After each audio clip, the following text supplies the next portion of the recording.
Hello. This week I happen to be in Argentina. This is the sleepy little village of San Jose de las Salinas, and this is the little local church here. Being here in a different country reminds me, as we look at lesson number 2 in our series on Daniel entitled From Jerusalem to Babylon, that back in the Old Testament, many people did not really believe that their particular God had any influence beyond their territory. Each country, each town even, had their own particular god or goddess. And when Daniel and his friends and all the others came from Jerusalem to exile in Babylon, they must have wondered, can our God help us here? Especially as the Babylonians are taunting them, saying, your God is obviously inferior to ours because we beat you and your God didn't save you. So as we think about those kinds of things, can God help us wherever we are? Of course, we want to be able to say, yes, always, he can help us. And Daniel and his friends, as we see in Daniel chapter 1, did trust in God, even though they're in exile in Babylon, even though things are going badly for their nation. It's been conquered by the Babylonians. Their capital has been destroyed. They've been taken away. And things look very bleak. But Daniel and Shadrach, Meshach, and Abednego, or Hananiah, Mishael, and Azariah, as I'd rather call them, they're faithful to their God.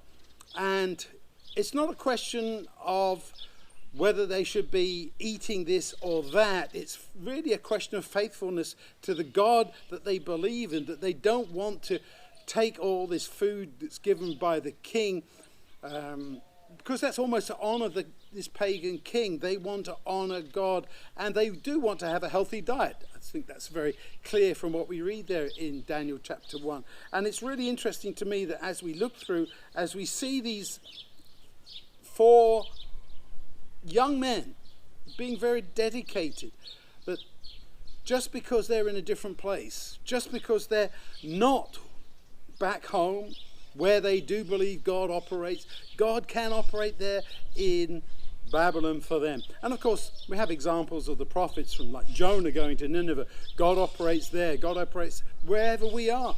We understand that. But for them at that time, this was a real challenge, especially when you are in the service of a pagan king. But of course, God still has a plan for Daniel and his friends and for Nebuchadnezzar.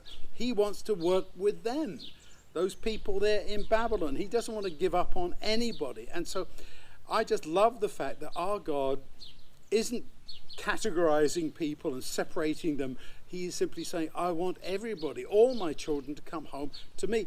And Daniel and his friends and their witness to the man in charge, to everybody who sees them, that they are being blessed by God, that their diet choice has helped them, that they're very wise, and we're going to see the story of the dream coming up next time.